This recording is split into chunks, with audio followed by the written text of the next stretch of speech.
I'm just going to, with your permission, Dr. Patricia, I will call the counselor on in this area and he will just tell us quickly as to what we're doing and the volume of what is needed. Can we do that? Absolutely, huh? Okay, counselor, this is American Channel with Dr. Bailey. They want to know, what we're doing here. Is there a need? Is it validated? Over to you, counselor. Thank you very, very much, firstly, for the initiative, Pastor Leon Naidu. Uh, the perception about the need is absolutely essential.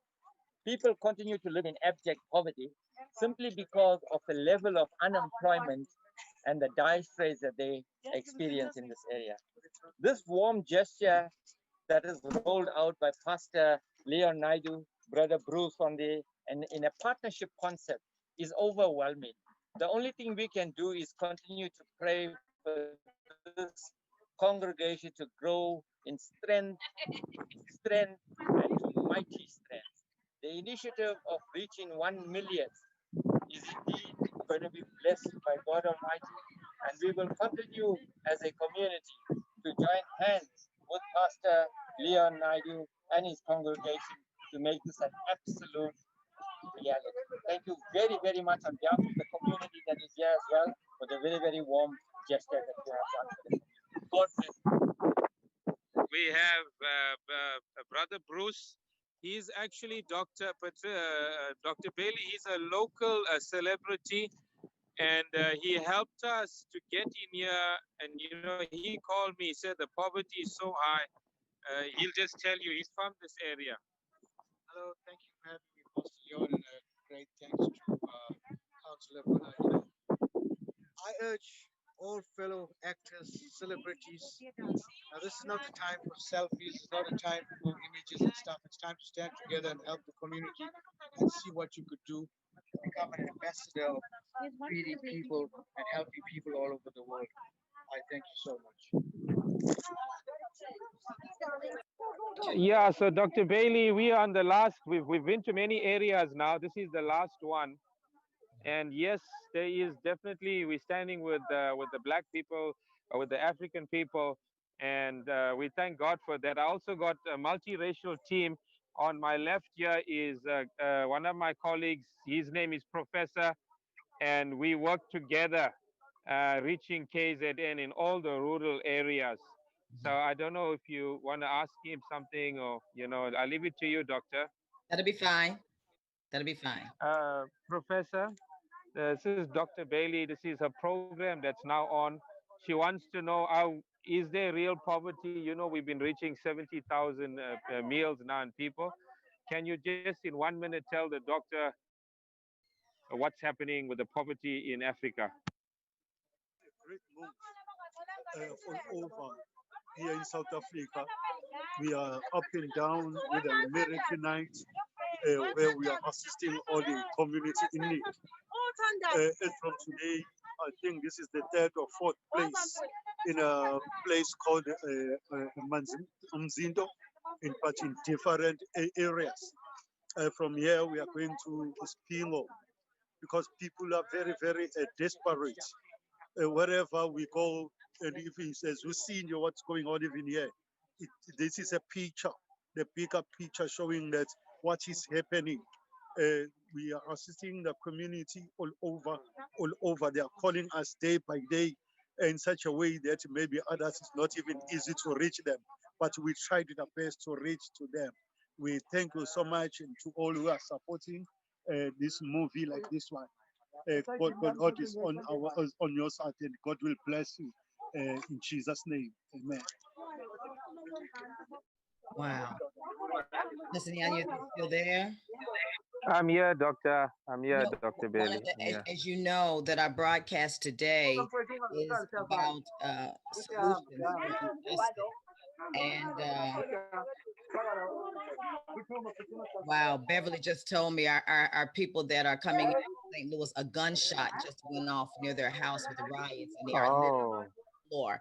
I mean, it can't come any more live than this. They're in St. Louis, I think they are, and there's been riots everywhere else. I wanted to show what you're doing there.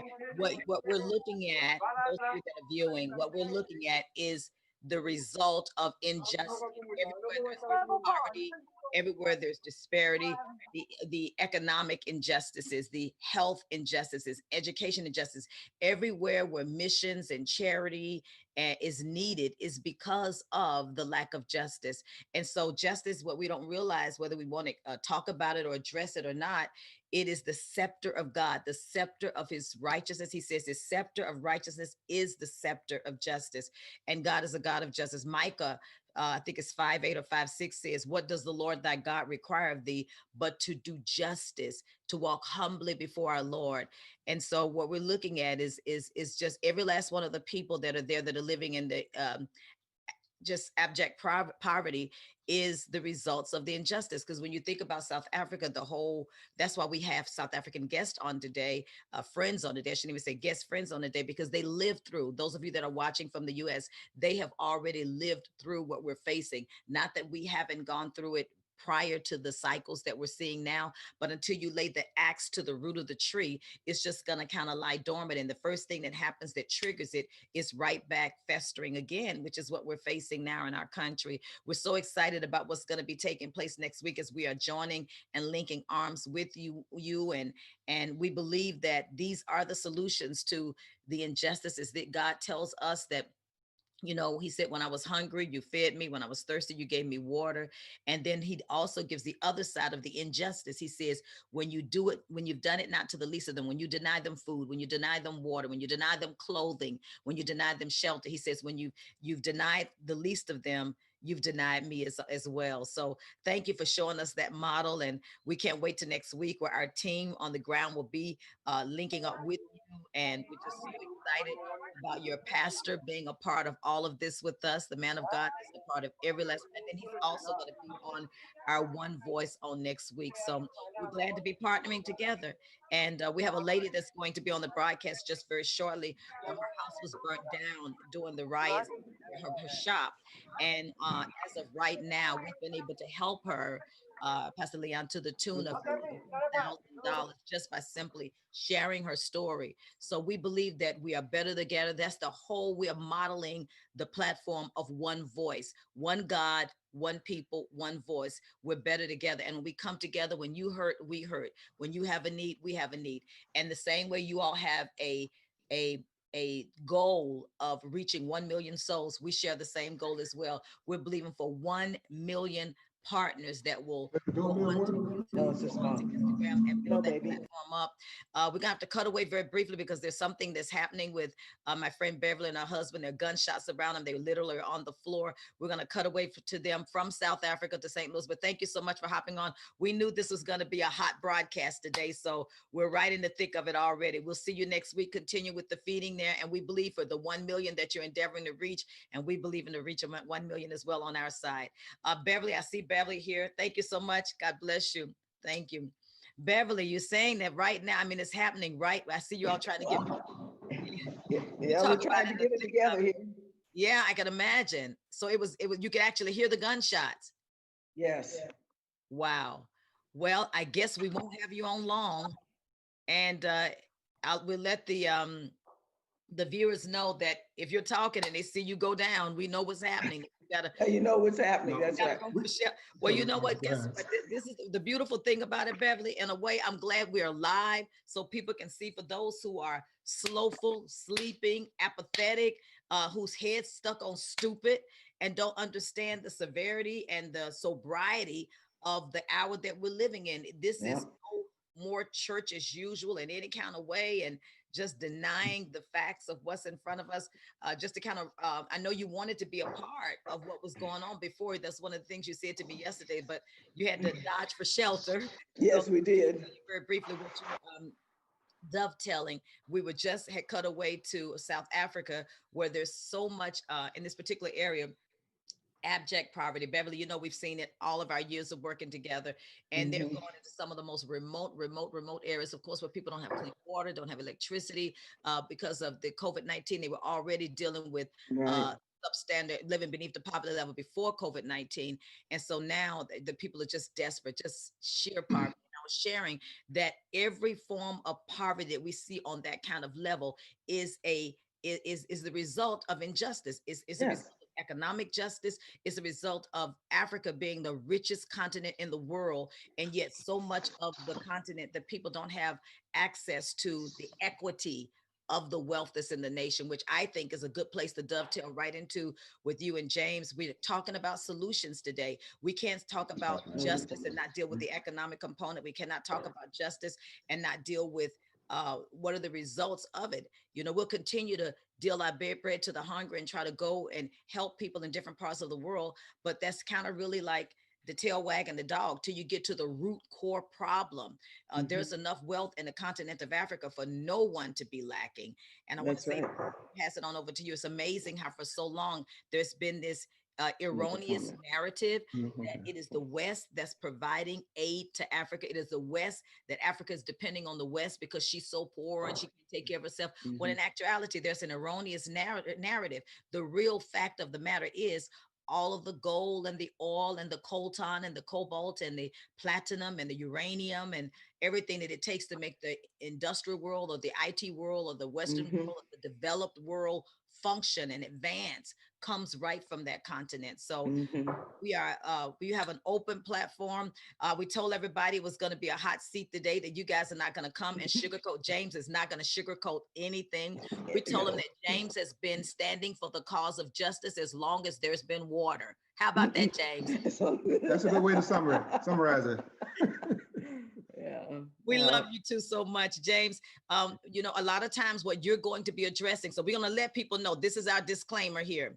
What you're hearing now, you won't probably hear on Sunday morning from the pulpit. And that's not to demean what's being preached on Sunday morning, but there are some areas that we've been dancing around that it's time to hit the nail on the head. We can no longer avert our eyes, turn a deaf ear, and to keep silent about some of these matters that not only need to be talked about and addressed, but we have to come up with solution and strategies so there can be real transformational, just real change. So, James, we're ready. We're buckling up our seatbelt, James. Thank you very much. As you mentioned, as we were preparing to come on the call, we heard a gunshot and we had hit the floor. And the first thing I did was we called 911, but I made it known that do not send all white officers out, send a combination of black and white officers out. So therefore they say, we can't guarantee that. I say, no, you got to include white officers, black officers. So she said, we'll try to do the best we can. But to make a long story short, St. Louis is ground zero. And I say it's ground zero because of the Dred Scott case. That case set the tone for African Americans fighting for their freedom in the United States of America.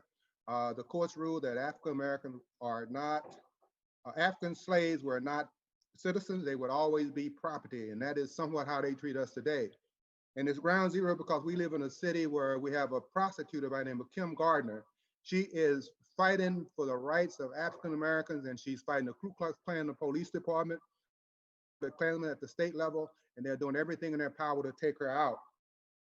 To make a long story short, I've been involved in politics from college days, high school days, college days to present. And believe it or not, but these Europeans have no intention of giving us civil and human rights. In college, they refused to allow us to vote. So as a result of that, we had to protest, demonstrate, and we finally won a lawsuit where we could actually allow all over the world, all over the United States of America. At that time, our goal was to basically get all college students to vote so we could take over the city of Holly Springs, Mississippi, where we were going. And we were able to do that in the end. But we also found out that once we vote and once we get individuals in office, those individuals will sell out. They will sell out by taking money from the status quo or those rich white folks, and they will sell their people out. It's also important to understand that what's going on today is very, very important because they're going to do everything in their power to suppress the movement that is going on today with our young people. For an example, they will use NAACP, Urban League. They will give those organizations money and everything else to keep them from fighting for their freedom. And I've seen that over and over again in St. Louis.